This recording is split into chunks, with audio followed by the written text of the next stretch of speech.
me tell you of the days of high adventure.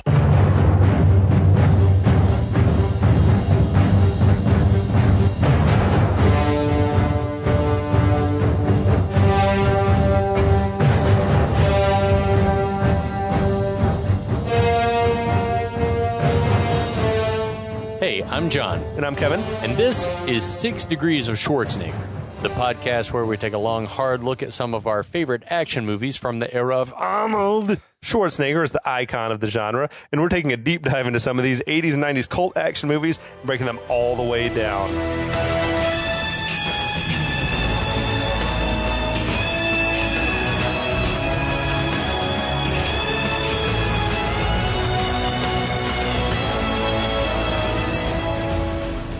Well, Kevin. It's come to this. Welcome back. Yes. Welcome to hell. Welcome to hell. Oh, dude. Go on. So at work, this is only relevant because it's come up on this podcast before. Okay. Somehow it came up. I was mentioning like things that people say in movies that no one ever says in real life. Sure. And the one is like that, you're going down for this. And then, like, anytime that someone's like, Yeah. I'll see you in hell. I'll see you in hell. And apparently, while I've been a lot of work from home at work, I'll see you in hell has become like a farewell that people say to each other at work all the time now. Or like just, I'm going to get some lunch and I'll see you in hell. I love that. That's amazing. Yes. That's amazing. That's awesome to me. That's very, very cool. Anyway, enough about me. What are you No. What are you drinking over there? Honestly, I can't remember the name of it, but it is bourbon. It's a rye. high rye Yeah. bourbon that's been aged in a brandy cask. And guys, I'm sorry, I don't remember what it's called, but it's delicious, and it is a certain ABV. Is delicious an overstatement though? No, Is it it growing is not. on you? I would say the first sip that we had was we were getting a lot of nose from the brandy cask, and it smelled a little bit like dry erase marker. Okay, yeah. It's got a pleasant sweetness, and also a little bit of a Floral sweetness from that. bouquet. It's got floral notes from the brandy cask aging, and I'm enjoying it. Good for you. And also, I ate very little for dinner, and so I'm good and buzzed right now. You save room for your what are you having booze. over there? Well, I had a sip of your bourbon. I'm polishing off a can How of dare that you. Bohemian Riot that you brought over last time from Arches, and then Locked and Loaded, already opened, so I don't have a repeat of just having a can explode all over me during recording. I'm glad that beer kept. Is a little Kona Big Wave Golden Ale. I'm going to downshift to something like an easy drinker afterwards. But yeah, this Bohemian Riot, excellent. Looking forward to my Kona Hawaiian beer. That's Yeah. that Hawaiian burger joint. Look at the big bad old Greg. And we are here to talk more about Con Air. Yeah, I guess. 1997's Con Air. Yeah. In my mind, I've told myself that this podcast, that we're talking about, movies from the golden age of action. Right. And in my mind, like 97, maybe 98 is the end. Like, I don't want to do a movie that's made later than that, really. I feel like, we mentioned it in the last podcast, but I feel like this movie. This is the last exit off This the is highway. like, it's like the end of the hard R, big budget action movie. Yeah. Like, there weren't a lot after 97, 98. They all turned into fucking Pearl Harbor and Transformers. Yeah. And like Man. this theme park ride, we need to make a franchise out of this, or base it off a toy or a video game, right. or whatever. So God bless Arnold Schwarzenegger. He continued to work, but I don't know that we'll do a movie beyond like Jingle All the Way here, or which Batman we were definitely going to do. Batman and Robin, or something. That one deserves to be done because it's so fucking I feel terrible. like that was the movie that it's like, now you've jumped the shark, Arnold. Yeah. Like, you're not Arnold anymore. Yeah. Now you're. Well, he had to get people to Planet Hollywood at that point. It was like, Yeah. I've got to get people to order that cheeseburger that costs $27. All those dudes, though, were at the end of their era at that time. Yeah, that's true, too. I mean, there wasn't a place for those guys anymore. It's crazy to think that even like Bruce Willis, like none of them old, but all of them were like, like the ship had sailed on their like big stardom. Yeah. Willis, I feel like persisted better than most of those guys. But I feel like even Willis, like Bruce Willis was the first one that started doing is like, all right, we're going to reboot Die Hard. And then Stallone was like, all right, we're going to do, maybe they happened around the same time, but it's like, we got to reboot these franchises. Do a new Rocky movie, and we just can't let it go. I will give, it's kind of crazy. If you look at Schwarzenegger's career, he's done very little, like, in terms of franchises, other than Terminator's been it for him. That's been like the only real. He's had movies that have had sequels, but usually he's not been involved in the sequels as much. Like he's looking for new shit to do. Right. Yeah. Which is interesting. Yeah. Like Conan, and then you're right. Terminator was, and that's been it. A crazy fact to me, just how, and as an aside, Leonardo DiCaprio never done a comic book movie, never done a sequel. Yeah. Nothing he's ever done. It's always just been a standalone new would wager thing. Neither has Daniel Day, who we know you're listening. Thank you, sir. Thank you for listening along. Has Daniel Day-Lewis? Yeah, and Leonardo DiCaprio, Gangs of New York, baby, killer movie. Yeah. I like Leonardo DiCaprio. I used to hate him when I was Why? like, this was like in high school because all the girls thought he was so cute as Romeo or whatever. Well, they weren't wrong.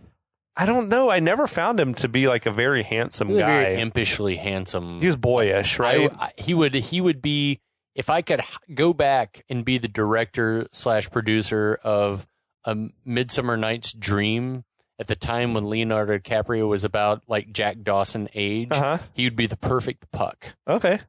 And I just had that thought. I was like, yeah, I can see it. He'd be perfect. He'd be amazing. And I love him because he's like, he goes for it, and he does like his work that he's done with Tarantino has been incredible. The Revenant, incredible. Yeah, everything. Blood Diamond. Yeah, fucking great movie. He's an amazing actor. Yeah, he's an amazing actor. What was the Departed? Oh, it was awesome. Yeah, yeah, he's just awesome, and he really like goes for it. He's an actor's actor. Like he takes his craft seriously. And that's the thing too, is that what I recently watched. What was it? It was like a Brad Pitt Oscar acceptance speech, or somebody was giving an acceptance speech, and they're like, everyone gets up here and thanks Leo. And now I understand his co-stars? why. Yeah, and they're like, and now I understand why. Everyone gets up here and they're like, God damn, he is a fucking miracle to work with. I think Leo's best performance I've ever seen him give, I think, was Once Upon a Time in Hollywood. Oh, and he didn't get any awards for that. But like his character, his performance was so subtle, and so I enjoyed it much more. Even though he was incredible in Wolf of Wall Street, Once Upon a Time in Hollywood is probably my favorite as well. I liked how insecure he was when it was not on screen. Like when he was just in his life, he was. Shit! The whole scene with the fucking little girl was like the best scene in the movie. I was like, God damn, he's like, when he's like cursing himself out, and if you fuck up again, I'm going to go home. I'm going to blow your fucking brains out. Like talking to himself in the mirror. Like, damn, he's going to dark places. Whoa. Yeah, man. Yeah, I loved that shit. And goddamn, Brad Pitt was good in that movie. Yeah. He's like, that was the man crush came back with a vengeance Big on time. Brad Pitt with that one. The forearms. I think that maybe was like, maybe it was Pitt saying like, yeah, I'm here to tell you that Leo is. It probably was his, because did he win awards for? Yeah. Brad Pitt did he for won, that? He won Best Supporting Actor. Yeah, he deserved it too. He was hella good. Yeah, he was amazing. Anyway, sorry. And that's 10 minutes. We'll see you next week. We'll be back. No, we got to talk about. Amazing. We got to talk about Con Air. We got to talk about Con Air. I guess. What happened in the first episode? So John? Nicky Cage, and we should restate the fact that we're not calling anyone by their character names. We're going against protocol, and we're calling everyone by their given human name, unless it's a small time actor, right? But yeah, some of these, like when By you're and large, Garland, we're talking when you're about Cyrus the Virus Grissom, then we're just going to call you Malkovich because you can't keep up Diamond Dog. I can't remember what Diamond Dog's real name is. Ving Rhames. Yeah, there are too many. Chappelle, you're in this movie. Pinball Parker. We're grateful that you're here. So, Nick Cage has been discharged from the Green Berets. No, the Army Rangers. Been discharged from the Army Rangers returns home via shrimp trawler to his wife at Oyster Bar. Immediately kills one guy in self-defense after being attacked by 3. Manslaughter. He had the nerve to try to stop them from raping his wife. Yeah. Well, he's a deadly weapon, which is why he had military skills. Why the judge remanded him to 7 to 10 years. Fucking dropped the hammer on him. In some facility in California, we guess. You're off to San Quentin, buddy. So we think, 5 years later, he's been paroled. It's 8 years. It's 8 years later he's been paroled. He did every bit of that right. 7 years plus. Yeah, that's brutal. So, yeah, he's been paroled, and he and his cellmate, Bubba Gump Shrimp, learned that they so are wait, leaving. you were saying McKelty? McKelty. Is that what is? In my mind, I heard like Michael T. Michael T. I don't know how you say it. I don't either. I thought you knew. No, Michael Okay. T. I'm down with Michael T. We'll go Michael T for this or we episode. could call him Bubba Gump. Let's not go Bubba Gump. Okay. We could just call him Bubba. Boiled shrimp, fried shrimp, Shrimp on the barbie, shrimp of potatoes, shrimp scampi, shrimp stew, shrimp soup. Anyway. God bless that Michael man. T. Michael T. sounds better. I think that's Michael it. T., we know you're listening, and I apologize. I did not do my homework. He's been writing us angry emails since last episode. God, man, I really am actually sorry, Michael T. So they're not getting out. Well, he's getting out. Nick Cage is getting out. Michael T. is being transferred to a brand new Hell on Earth. Supermax Hell on Earth facility in Alabama, along with 10 of your favorite like mass murdering convicts played by all the actors that you know and love, from John Malkovich to Ving Rhames to Steve Buscemi to Dave Chappelle. And the DEA has a subplot where they're sneaking a guy on the plane to get information from a drug cartel warlord from Colombia. Yes. And the DEA lead guy sneaks a gun into that guy's sock. They get on the plane. That's Colm Meaney is like the man on the ground. Right. And so as Nick Cage is getting on this plane to freedom, surrounded by all these freaks, we see that John Malkovich's character has a little tiny sliver of metal rod shoved into the palm of his skin. Ouch. So we get the feeling that some shit's about to pop off. Is that a pretty accurate description of what's happened? So much happened in the first 15 minutes of this movie, but nothing actually happened. We haven't even mentioned the fact that Nick Cage is just doing a horrendous Southern accent, playing this sort of Southern gentleman type character. Yeah, it's nuts. But yeah, you summed it up great, man. Thanks, Some brother. shit's about to happen. If it doesn't happen, this is going to be a really boring movie. There are a lot of set pieces, especially just because there's so much character introduction in that first scene. Yeah. Oh, Danny Trejo's in the mix. Yeah, Danny Trejo's a rapist that's He's on like, the plane. he just lives to Guard rape. Bishop, who's played by Total Recall. Molina from Total Recall. Yeah. I mean, there's tons of things happening in this movie, so Yeah, lots of characters. give us a fucking break. Screenwriters. Come on. We know you're emailing. On the plane, the jailbird, we see that Ving Rhames, he's also got a little like needle or pin or so whatever hidden under the skin of his hand. So in retrospect, were you immediately like, oh, so there's a plot? Yeah. plot's He and against- a plot against Malkovich, the like, state. they're picking the locks on their handcuffs as the plane takes off. And I mean, I would think that handcuff locks aren't easy to pick. No. But judging from like every fucking movie ever, anyone is capable of picking the lock of handcuffs. Is all you need is like any little scrap of anything, and you can pick the lock in your handcuffs. Right. Well, I mean, if it's anything like a pen lock on a bedroom door that's got, the little hole, I can pick that with a bobby pin or something. with the paperclip tip or- of my belt. I've done that before. Handcuffs have to be more complicated than that, yeah, right? they have to be. They have to be. Or else, what's the fucking point? I remember fucking True Lies. Schwarzenegger's just like, my handcuffs, I picked them. And like, he didn't even fucking have anything in his hand. He just knows where to put the pressure or something on the thing to just make it release. And that's probably true too. Maybe. I don't fucking know. I don't either. But meanwhile, we got Chappelle. He's retrieved like, in my mind, I wrote down that it was like a condom that he had sort of down his throat, like on fishing line or something that he pulled out. but it wasn't a condom. It was like a little wad of paper, but it should have been a condom. How would it not be a condom? It had to have been a balloon or a condom. Think about condoms in jail. Like, that's a thing, right? That you're always like having, but why do you need it unless you're fucking in jail, which maybe certain inmates are, I don't know, but like, it just doesn't seem like the thing that they would normally maybe stock in the commissary. I guarantee they are. They must. They have to. Yeah. Anyway. You got to keep the peace, baby. But so he retrieves this like condom that he had down his throat. Great acting on that because Chappelle? My gag reflex, I was like, Are you one of those dudes? Like, well, no, but I was like, oh man, he's doing a good job of selling it. And I like Nick Cage's face being like, what the fuck is he doing?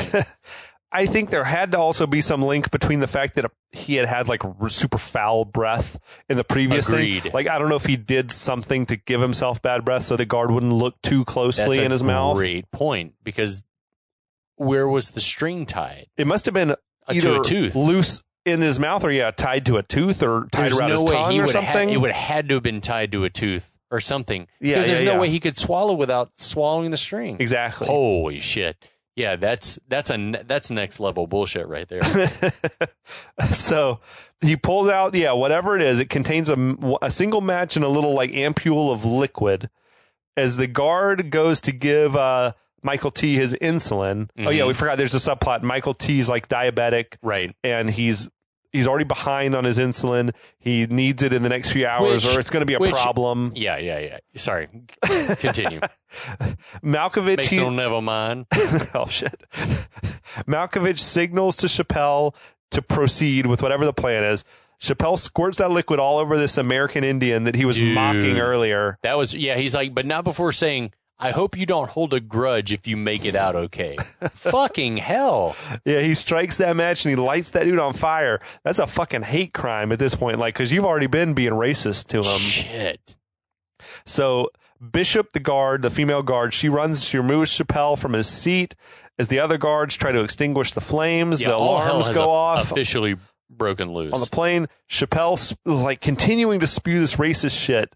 Like I thought he was doing a rain dance. He spontaneously combusted. I thought he was singing YMCA. And like, it's just like fucking wild shit. The last Mohican is burning. The jokes do not let up. Chappelle went for it. They told him just ad lib and riff. Yeah. We're going to give you 40 seconds. You just keep going. Say as many jokes as you can, as fast as you can. But he snags the keys off of Bishop's belt while she's called to the cockpit to report that there's a fire. Chappelle uses those keys to free Ving Rhames. And by this time, the pilots tripped the alarms on the plane. They're right. It's like, so it all, it's chaotic. All hell's broken loose. Bishop starts wrestling with Chappelle while Ving Rhames, shouting Allahu Akbar, comes running out and kills one of the guards with his handcuffs that he's picked. Dude, that was fucking brutal though. Taking the metal, like the clip or whatever, and just digging it into the dude's neck. Ugh, like ripping his fucking. That's not an easy death because there's nothing sharp there. Nah, dude, that's just brute strength, like blunt object. Yeah, rough. Michael T's insulin's getting like trampled in the chaos. Yeah, what the fuck? Yeah, so like we see the guy that he's killing, I guess, was the first aid guy. Who's bringing the first aid kit? And he kicked over the kit, and everything's on the ground, and they're just stomping over all and he's like, "What the fuck, my insulin?" He's angrily telling him to stop stomping on his insulin, like while the guard's having his jugular ripped out. Oh, for fuck's sake! More guards enter. They restrain Ving Rhames. The co-pilot takes the cockpit pistol, and he goes to help out in the rear. Now, Chappelle, at this moment, he's able to pull the lever to release Malkovich. So Malkovich runs up to the cockpit. He's there waiting when the co-pilot pops out. They wrestle over the pistol. A couple of stray shots go off. Pre-9/11, obviously, because there's no way in shit a pilot would ever open the door. Would have come out of the cockpit. As soon as sign of trouble, they're like, lock it down and land the plane. Land the plane in the first possible emergency landing at the first airstrip. Wherever they we're thinking is way out west. There's ample places to lay the plane down. I mean, the flight from Oakland to Carson City is a short flight. Right. Like they by the time they got to cruising altitude, it'd be time to start coming back down. Right. But yeah, you're right. Like that's got to be the protocol number one for the pilots. You don't even think they'd get up to 30,000. It's got to be a huge vault. No matter what happens, you don't open the door, whether killing all the guards back there, whatever's happening, you do not open the door. You land the plane. Yeah. The guards have signed up for this risk. It's like, what do we care? Like if that's what's happening, then we're going to land the plane, and whoever's dead back there, hopefully it's a bunch of prisoners. That's probably the stance of the correctional system. But yeah, so a couple of stray shots go off. Bullseye, 2 stray bullets, 2 bullseye kills on prisoners. Hit one dude right in the head, the Nazi dude from earlier, and shot another dude in the chest. Malkovich, they're wrestling over the gun. He turns the gun on the co-pilot, kills him. Malkovich instructs the pilot at gunpoint to tell the ground control that there's a disturbance on board, but everything's under control. Everything's fine. He says, and if you say a word about this over the radio, the next wings you see will be the flies buzzing over your rotting corpse. And I will say that of everything that Malkovich has said in the movie so far, that if I were an actor, I'd have been like, this I can't say this. This line's terrible. That's some heavy lifting, even from Malkovich, to try to pull that one off. Yeah, that line actually sucks. Well, it's like it logically it makes no sense. No, if you're dead, you're not going to see anything. So the next wings you see will be the angels in heaven. Every time I've watched this movie, that's what I'm sure he's going to say. Next wings you see are going to be the angels at the pearly fucking gates. Yeah, exactly. That's better than the flies. Flies buzzing over your rotting corpse. But he was like, but also like the next wings you'll see, just like wings of the plane. It's flimsy. It's flimsy. It was kudos to Malkovich for trying. He went for it. He did. He came as close as any actor can, I think, to pulling that off. Yeah. But then he just immediately leaves the pilot unattended to say whatever he pleases on the radio. Malkovich, he shoots the speaker that's been blasting this alarm out. That quiets everybody down. Again, people just wantonly discharging firearms on airplanes. On planes, yeah. Now, this plane, I feel like probably flies lower than... I don't know that this is like a pressure. I mean, it's got to be pressurized. Also has to be. Do you think that this is an ancient aircraft? Yeah, but do you think that they reinforce it to be able to withstand gunfire of at least a handgun? It would make sense that they would, but I also feel like this is probably a plane where like cruising altitude might be 15 or 20,000 feet low, instead of like the 40,000 feet. Yeah, where even if you punched a window out, it wouldn't be such thin air that people are dying. It's the same altitude that you'd be skydiving or something. Sure. So then Malkovich says, "Ladies and gentlemen, this is your captain speaking. I have the only gun on board. Welcome to Con Air. Welcome to the Rock." Ding, ding, ding. Holy shit. This whole time I've been like, welcome. I was like, Nick Cage didn't have to do anything. He's the same character, just welcome with a southern to Con accent. Air. Welcome to. I would have loved for if they'd like pulled Sean Connery out of the overhead bin, just like welcome to Con Air, and then put him back in there. So that's your cue. You can leave. You can walk out on the movie if you want to. Why did that shit? I didn't even think about that. Like that just the it's called the Jailbird. It's not even called Con Air. Yes, the plane should be called Con Air. Apparently that's like the nickname of the program among like the U.S. the prison service or whatever the fuck the group is called. Anyway, that's a boring detail. I also got to say at this point there's like a half a dozen guards, some of them with tasers, and there's Chappelle, an incapacitated Ving Rhames, and then Malkovich with a few bullets left. Right. Like I'd say advantage guards. Yeah. You got to retake this plane. Rush them. Bum rush them. The guards just immediately surrender, it seems. It cuts to basically the guards are being all shackled. But Nick Cage looks defeated. There was a fucking tear running down his cheek. Yeah, that was a choice. We've been this whole time like getting intermittent shots of him and Sims looking very dismayed by all of these shenanigans. Well, I think he was, feeling it. He was smelling Sweet Home Alabama, as it were. Oh, big time. And now he's like, oh, fuck, am I going to be lucky to survive this shit? So now down on the ground, we got Jenny, the U.S. Marshal. She's assuring John Cusack that everything's fine according to the pilot. Yeah, he says everything's cool. It's still en route to Carson City. Remember fucking 10 minutes ago when she was worried something bad was going to happen and he was saying everything's fine. It's a well-oiled machine. That's fucking lazy writing for them to have just totally flipped them. Yeah, agreed. If anything, it should just be she's the nervous Nelly all the time and Cusack's still, or Cusack's the nervous one and she's like, everything's fine. It doesn't make sense. It's just lazy because Cusack's got to be right at every turn. Yeah. That's what it is. But they do see that the plane is still en route to Carson City. So back on the plane, Bishop is being handcuffed to some caging. Danny Trejo is instantly in her face, like threatening to rape her. Oh, yeah. Just the silent glaring at her, I think, was sufficient.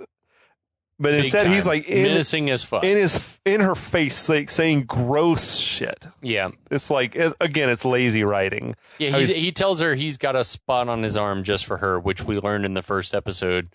He's got a spot on his arm for every woman that he's violated, which is fucking terrible. Then he's saying, "I'm going to use your whole body to make me feel good," and just like I was like, "Dude, you don't need to say this. This is gross." No, we don't need to know it. So Malkovich lets Billy Bedlam loose from his cage.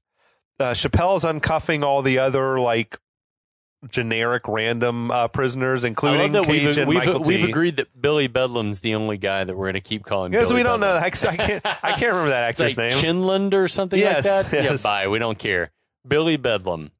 So he's got the most comic book sounding name. Yeah, it's a great name. He sounds like he should belong to the Hellfire Club in X-Men or something like that. Billy Bedlam. The Hellfire Club is a thing in the new Stranger Things as well. That's what they call their D&D group. Hell yes. So that's an X-Men thing? Yeah. I didn't know that. Hellfire Club is like a group of mutant aristocrats. Oh, cool. That the X-Men faced off against. Rad. Yeah. That's cool. I didn't know the background. Yeah. That show. That's why kudos I'm here, to that show because they lean in hard to like the most obscure little references and stuff. It feels a lot like if Ready Player One had been stretched out into a series, it would be Stranger Things. But Stranger Things does it better. Like I read Stranger Things I feel like has a real I feel like Stranger Things has real affection. Yeah. Like it has real nerd well, cred. I feel like Ready Player One does too, but it's like that guy was trying to like fit it all into one story and it needed to be like anyway. That's not Con Air. We wish it was. On the Jailbird, Michael T, he's relieved to see there's like one unbroken ampule of insulin left for him. Oh, praise God for that, I guess. So Cage, he flings Danny Trejo away from the Bishop, says he's not going to allow that. Trejo tries him and gets dropped quick. Yeah, he like fucking knocks him out. Yeah, it's pretty great. That hair on Cage, though, it continues to not work. No. It's just terrible. It's flying everywhere. It was a mullet, right? It was like short on top. I mean, it was Cage's real hair on top. I don't think it's a mullet just because it just seems like it's just longish. Yeah, maybe because it's a little shorter, like right on the side. It was short right in front. Yeah, it's not long in the front. So I guess I don't know. if we saw it pulled back, it would be a mullet. Whatever it is, it continues to be a questionable choice. Baffles. So, man, Trejo though. His drive to rape is like an irresistible force. And Cage is the immovable object, and they're like slamming into each other. The Malkovich steps in. He tells Trejo, yeah, keep it in your pants for now. He says, we're going to throw you off the fucking plane. He says, if your dick jumps out of your pants, then you jump off this plane.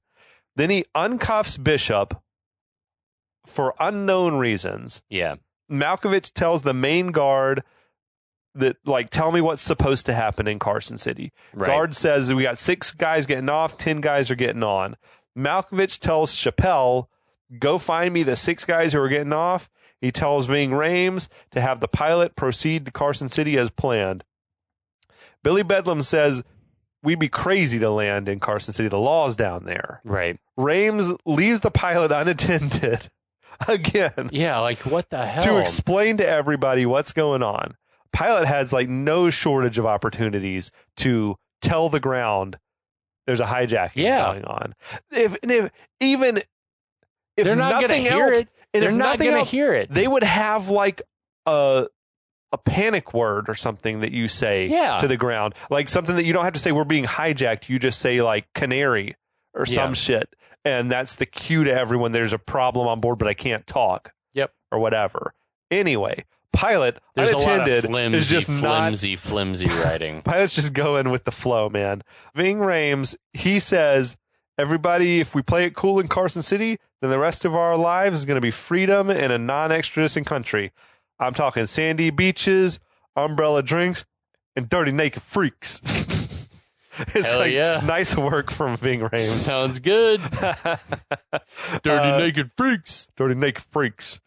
Now, so he and Malkovich have like been in league on this thing for a while. Yeah, Malkovich reveals that this has all been arranged by the Colombian drug lord Sandino to free his son Francisco, who they talked about earlier. Yeah, he's he's to be picked up in Carson City. Sandino was in contact with John Malkovich and Ving Rhames in prison to be there's a lot of complicated backstory. A fucking what? Yeah. Would it not be like easier to bribe a warden? Yeah. Just release him. This will be fine. Yes. Anyway, holy shit. It's dizzying, the logic. Now, Chappelle, he's going around. He's still unshackling prisoners. He gets to Sims, the undercover DEA agent on the flight. Sims, as soon as he's uncuffed, he retrieves the pistol that he has from his sock. He's taking Chappelle as his hostage. What? Malkovich now snatches up guard Bishop. Right. Good thing she was uncuffed from that cage, I guess, because he's using her as a human shield. He's inching his way towards Sims. They're like exchanging threats back and forth. Yeah, Sims says he says, I'm DEA, and he flat out tells him, I don't give a shit about that bitch guard. What? What the? That's a bad bluff, though. If that's the case, you would be shooting maybe, but he's not. Yeah. I don't believe he's sincere when he says that, but Jesus Christ, that's a fucking shitty thing to say. Yeah, it's a weird flex, for sure. So Malkovich is saying, I could care less about Chappelle using some fucking racist language. Yeah. That seemed to legitimately hurt Chappelle's feelings. I did a quick Google search on that scene anyway, and there are tons of articles about that line. Oh, the crackhead? Yeah, about the N-word crackhead line. And I was like, oh shit. Articles about it. Yeah. What was the just them talking about the problematic language of the N-word crackhead and stuff. And I'm sure that's probably very common language among felons in prison. Yeah, I'm sure it is too. From white power fuckers. So. Yeah. And which I don't even necessarily, I didn't buy sincerity coming from Malkovich either. Nah, he was just trying to talk down the situation. Trying to say, well, I don't care about your hostage either, right? Yeah. But so Bishop is telling... It did seem to hurt Chappelle's feelings. Hey. Now Bishop it's okay when I do it. I can dish it out, but I can't take it. Bishop is telling Sims to shoot. It's like that speed. It was like speed shit where he's like, shoot the hostage. Yeah. Cage steps in the middle of this and he's like trying to defuse the situation. Cage is telling Sims, you can't control this situation, which really pissed Sims off. Yeah, he fucking loses his mind about not being in control. Truth hurts, man. He's like, I can't be told I'm not in control. Wow. Sims really didn't think this shit through, though. No. He should have bided his time, waited for his moment to just shoot Malkovich when his back was turned and grab his gun. Yeah. Yeah. He didn't think this shit through. Nope. But we got another prisoner. He springs out at Sims. Sims turns and shoots that dude. But Chappelle pulls free from Sims and Malkovich shoots Sims dead. Right. Much to Cage's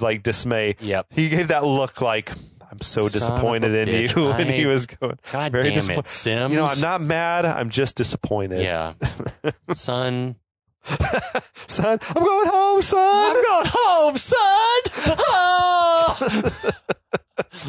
But Cage was right in the line of fire. It's a miracle that he wasn't hit. I wish he'd been sitting there with his arms crossed, just shaking his head. I feel like the bullet went through a tiny little gap between his arm and his torso. I was going to say a tiny little gap in his hair, in his mullet.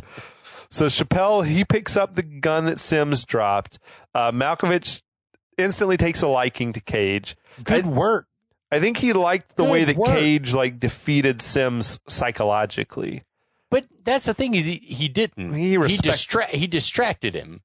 If Maybe he didn't defeat him, he distracted him. But Malkovich is like, Malkovich immediately assumed like, you're one of us. Yeah, I've taken a shine to you. It becomes important later. Right. He's got to like Cameron Poe right off the bat. Good work, soldier, is what we're supposed to take from that. So Chappelle comes to Malkovich, tells him that 3 of the 6 guys that were supposed to be get off at Carson City are dead. There's this bizarre Ebonics joke that Chappelle makes. Jesus, like the mere concept of Ebonics is so cringy now.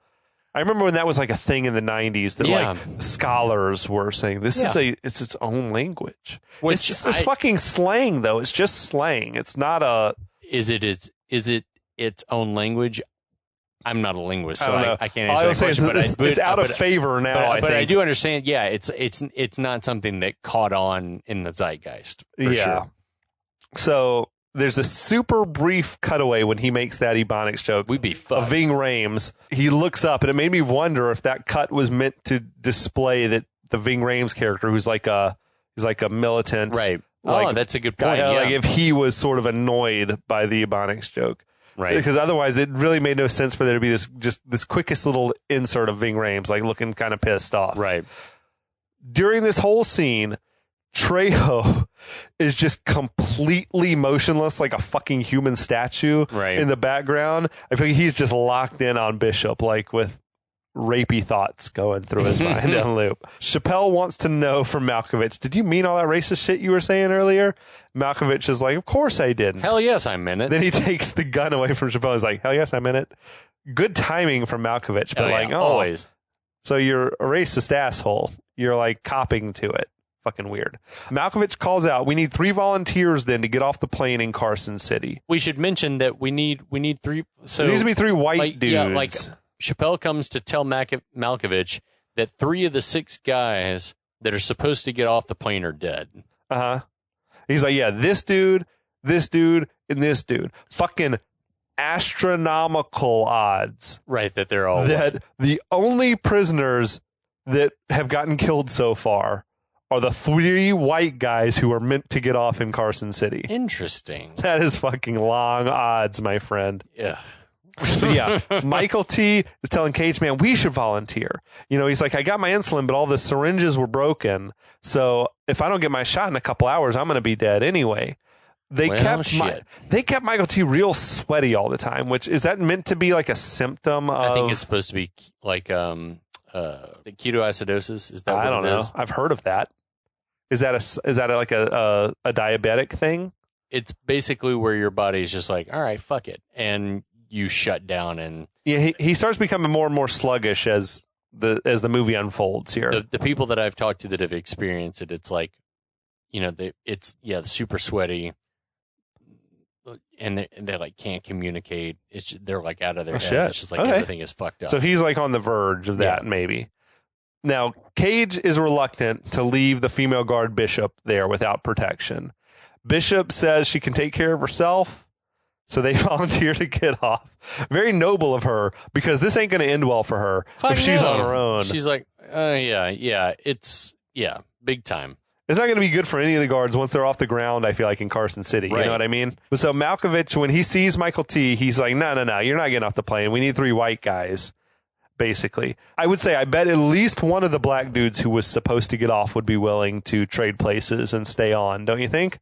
Like, as long as we're switching guys out, probably. Like, fucking, I feel bad for those dudes who might like want to roll the dice with the jailbreak that's going on, rather than like, no, let me off so I can go back into jail. Yeah. Anyway, but that doesn't happen. He's like, tough shit. Cage tells him, don't worry. Once I'm off the plane, I'm going to tell the marshals what's going on. The plane's never going to get off the ground. We get the fist bump of approval between the two of them. Like just the biggest fist bump of all time. Conspicuous. Just like, bam. It's never been more conspicuous. So Malkovich suggests that, we could pass the pilot off as one of the prisoners when they're offloading. Pilot tells Malkovich that there's... But rightly, everyone's like, the fuck? Who's going to fly the plane? He's like, don't worry about it. Malkovich is like, yeah, don't worry about it. It's fine. The pilot tells Malkovich there's a sandstorm on the ground in Carson City. Malkovich seemed like not all that upset about it. Cool. He's like, oh, this is a good development for us. Yeah. The pilot, who's been completely unsupervised in the cockpit with the door closed and not radioing to the ground that there's any problem on the plane. That's what I don't know. If he had started to land the plane, then the very worst thing that would have happened is that the convicts would have shot him in the head and the plane would have crashed and they'd all be dead. I feel like the pilot would have crossed his arms and be like, all right, fine, kill me. That's what you would hope the pilot would do. The same way you would hope all the guards on the plane would have just tried to bum rush Malkovich. Yeah, which they would have in a post 9/11 world. You would hope so. Yeah. Cut to Vacaville, California. Vacaville. You've heard of it? Yeah, I've been there. It's like east of the Bay Area. It's near, like it's kind of Sacramento-ish. An hour drive from like wine country. Yeah.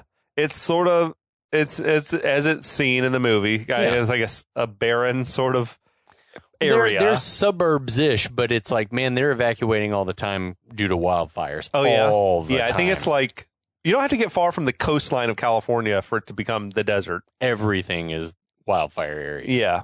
So now in Vacaville, we got the guards are inspecting Malkovich's old cell. Right. They find like this false brick in the wall. Yeah, some powdery substance on the ground. I think it's cocaine. And he's like, I don't know what it's powder. It's they wish it was chalk or plaster or something.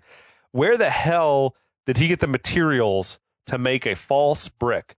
Wouldn't it have been like a Shawshank Redemption style poster of Raquel Welch or something shit been easier? It's like the opposite of that though. It's like whereas he was digging a hole and covering it up, he was building a new false brick every day. Like, what the hell? Anyway, back on the plane, Cage and the other prisoners who are going to be exiting the plane, they're all being gagged and bagged. So Malkovich says, this is so none of you guys can blab to the guards once you're off the plane. It's going to buy us some extra time before the cops catch on to what we're up to. Fucking throwing a wrench into Cage's plans here. So Cage quickly changes his mind, says he doesn't want to get off the plane after all. We got a mind changer here, I think, says Chappelle. I don't know about this plan, though. There's no reason to think that this is going to make it more likely that Michael T survives to say, well, let me stay on. Right? It's like, shit. But he explains the change of heart. He said, I guess I'm nervous at the thought of freedom, which I think is a thing. Yeah, big time. He says, he had 15 years left, but he can't blow this chance at a naked party freak and umbrella drink. I like the callback. It's super funny. It just that he kept a straight face while I was singing. When he said that naked party freak, it somehow makes sense when he says it. Well, because it's not exactly what Big Rave said, so it makes it funny that it's like, great. This is what I heard, what I can remember, and so they're like, well, he's slow, so that's fine. So Malkovich says that's okay. We're going to pass one of the guards off as the last prisoner here. He instructs Cage to go strip the prison clothes off of one of the dead prisoners. Right. I got to think like Malkovich is only humoring him because he's taking a liking to Cage. Right, yeah. Because it's like fucking tough shit. Yeah. You're getting off this plane, absolutely. motherfucker. Now, Michael T. and Bishop, they urge him to go on and get off. Think of your little girl. Think about the future, Jack. Cage says, I won't leave you to die. He says he won't leave her to be dishonored and killed. Holy shit. He basically is like, how could I explain to my daughter that I left you to get dishonored and die? Fucking awful accent shit. Ugh. But Michael T. reminds him, you're a convict, not a soldier. You don't have to be the fucking hero. Billy Bedlam at this moment comes shoving the main guard in from the rear of the plane. Fucking highly doubtful that he would be the one they pick to offload. Yeah. No way they're kicking the main guard off. Agreed. They would have killed him or kept him for they want to fucking pick him apart. Yeah, after. Big time. Also, his body type isn't even a match for any of the dead guys. Like he was a sort of a portly fellow. Agreed. But Cage takes the picture of his daughter back from the guard that the guy had confiscated earlier on. Fuck you, trailer trash. Well, I like it, but he's like, I told you I'd take this. Like, why do you have to, like, just... I say. Like, why not try to, like, no one's watching it. No one's paying attention. Why not just say, like, I'm going to try to get us all out of this. But I'm gonna take my picture back. Instead of being like... That guard, though, man, that guard was just a hate-filled bastard. Fuck you, trailer trash. Fuck you, trailer trash. Amazing. So Cage shoves some prisoner clothes in the guard's hands and tells him, I just saved your life. I wish you pulled it out of a filing cabinet, as in the previous episode. That's where we keep them. Yeah. Oh, this is where we keep our clothes. Sham clothes in the file cabinet. Fucking hell. The boots as well. Yeah, I just saved your life. I just saved your life. Cage then goes to undress the dead DEA agent Sims, finds a running tape recorder under the guy's shirt. Idea. That's a fairly massive reel-to-reel recorder. Huge. Also, like I know it's about the palm of my hand, which is not small, but it's it was like, all like Walkman, but it's like size. Yeah, but and a reel-to-reel, it's like holy shit. Dude, people see that and they're like, "Damn, technology!" Or did they see that and they're like, "That's outdated." Even from '97, it was outdated. They had to have had digital recording at that time, right? The government definitely did. Because I know the DEA had mini discs. Mini discs existed in College John's mind in the year 2000. The DEA had state of the art shit. So we're saying it's digital. It's anachronistic, is what it is. But why was he even taking Sims's shirt off? That shirt was fucking soaked in blood. That's also true. It had a bullet hole in it. Are you going to put that on one of the guards to pass him off as a... Man. I don't know why he was removing his shirt in the first place. Poe's not a smart guy. Nah, man. So now back at the California prison... Back in Vacaville. The guards are chipping away at the false brick. They find a bunch of quote-unquote weird shit hidden inside the wall. They radio back to command where Cusack is hanging out. He's like huffing and puffing and filling out paper. Whose cell is it? It's the virus's cell, which fucking cues Cusack in. Cusack hurries to the cell. They find like schematics of the plane. There's a copy of the Anarchist cookbook there and a lot of other shit. Like just the bed is strewn with materials. In any real world scenario, Cusack makes the call. Land the plane. When the plane is landed, it is not taking back off. Ground that plane when it lands in Carson City. Maybe go ahead and shoot the plane down. I think if it seems like they're in the pattern to land in Carson City, we'll let them land if they're landing. Yes. If they don't land, maybe we shoot them down. Right. But he does none of this. Let me just leaf through everything that's here. Play out. On the airstrip in Carson City, dozens of guards are surrounding this prison transfer bus. Right. That seemed fucking excessive, but it looked cool.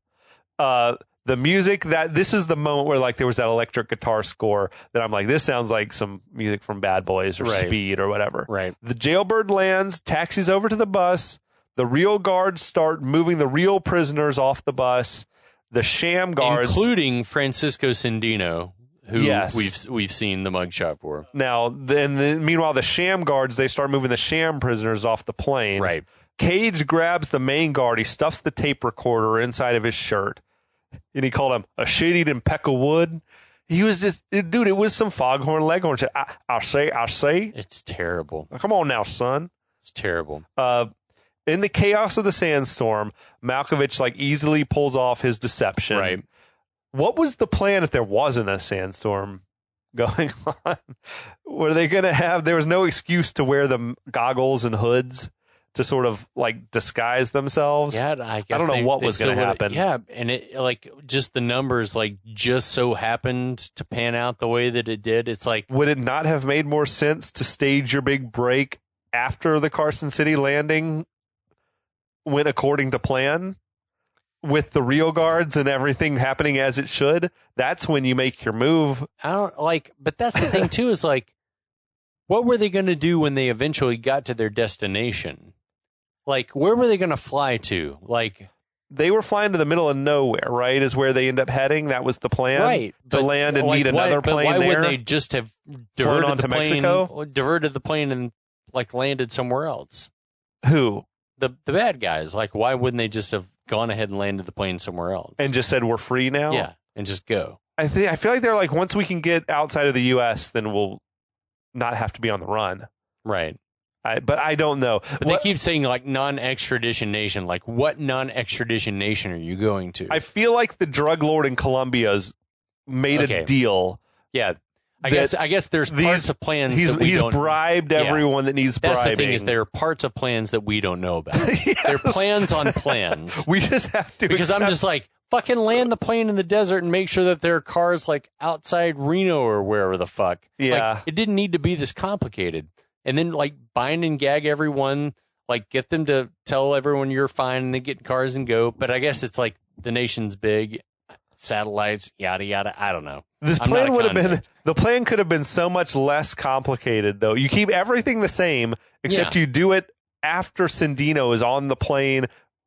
Yeah. While you let the fucking landing in Carson City happen, then you pick your cuffs. Yeah, because it didn't seem like anyone was getting off the plane that needed to be on the plane. No, definitely not. Yeah. Anyway, that's not what they did. Neither of us is criminals.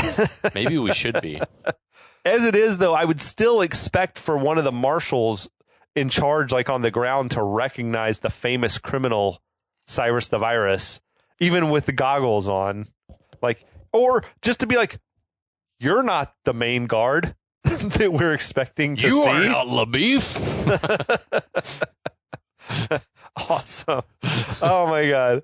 But you are not LaBeef is an amazing line. The main guard just got whisked through the handoff. I feel like he could have made more of an effort. Big time. He could have just faked a seizure or something they would take his hood off and be like, holy shit, that's our buddy, the guard. You're Laznov or Larsnov or Falzon. You're Falzon.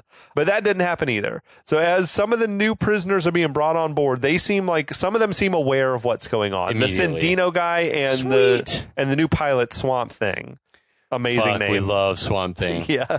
Others seem surprised and excited as they're being brought on board. This one particularly loud Aryan guy is like screaming, "They're taking control of the plane!" You're like, she's like screaming. Man. Did you recognize that dude? No. He was one of the goons in The Rock. He was like, did I ever tell you my old man's Irish? He was that guy.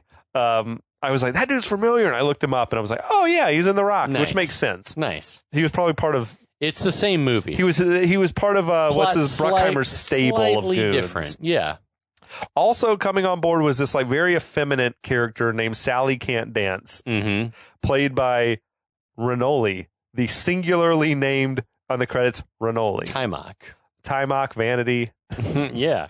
I don't know. Keeping with singular names. Don't know what that dude or lady's deal was, but it was just there. Yeah, I'd love to know. Back in Vacaville, Cusack sees this detailed information about the plane and the transfer. Yeah, it's like written out a little steno notebook. There's a letter from a Colombian law firm. Of course there is. It's still not too late to get on the phone and say, don't let that plane take off.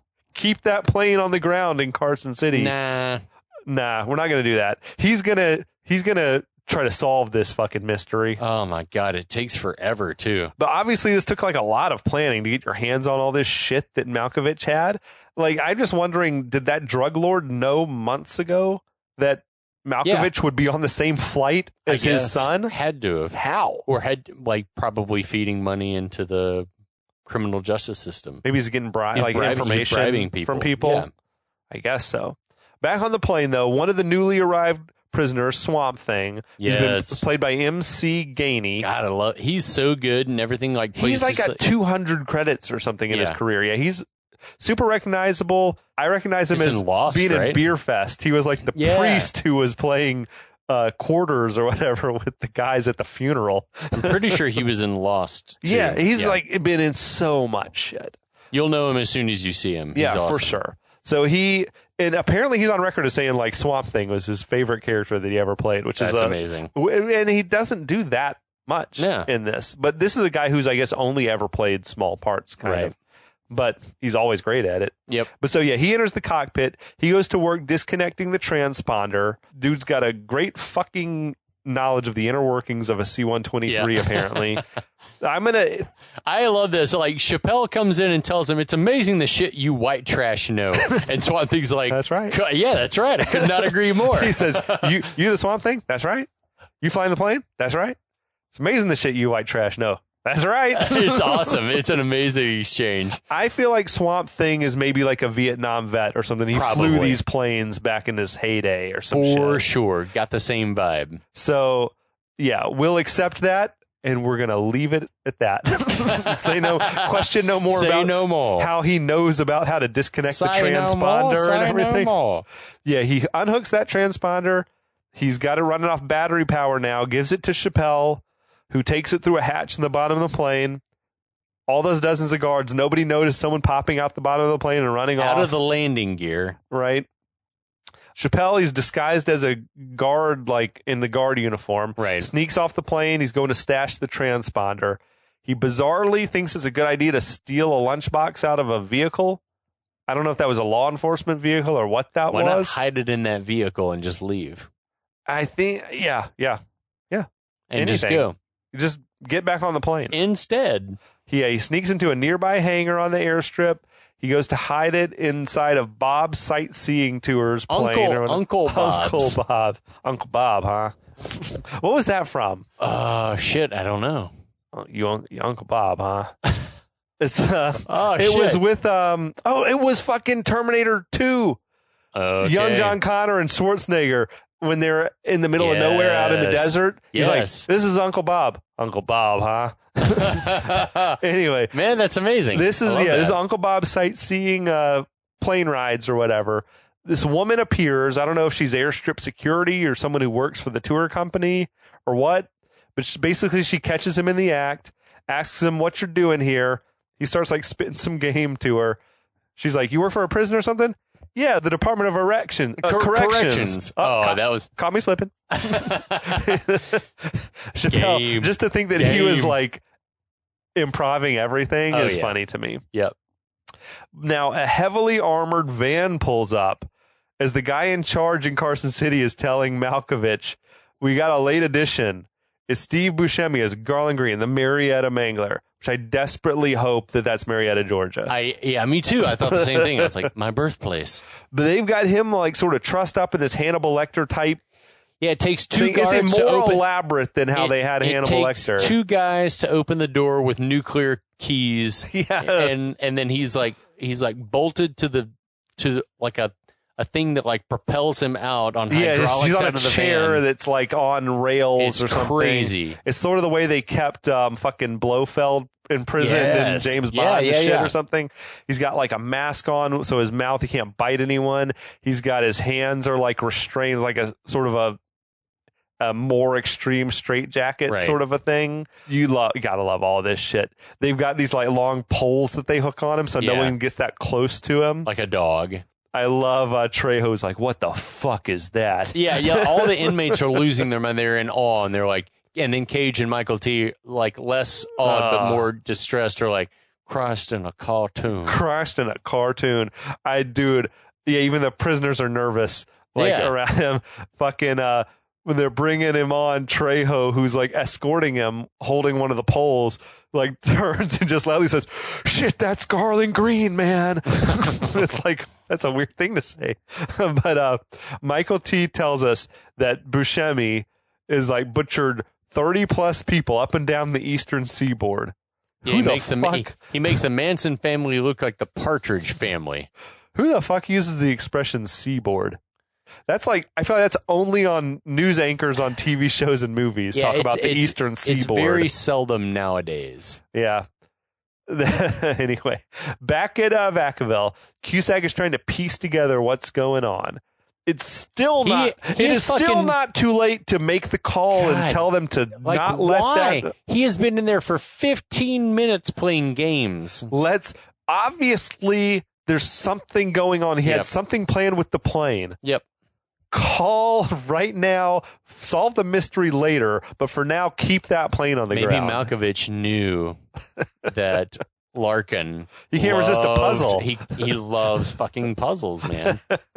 So it takes him a while, but he decodes the hidden message in the letter from the Colombians that like is indicating basically that something's happening in Carson City. Holy shit. So he runs out of there, tells the guards, "Don't touch anything. Sit tight. Don't touch anything." One of the guards immediately, like not a breath later. 2 seconds, within 2 seconds of Cusack leaving the cell. Fuck that guy. He's like, "I'm going to open this box." It says, "Do not open." I have to fucking open this. Well, man, I have to. America.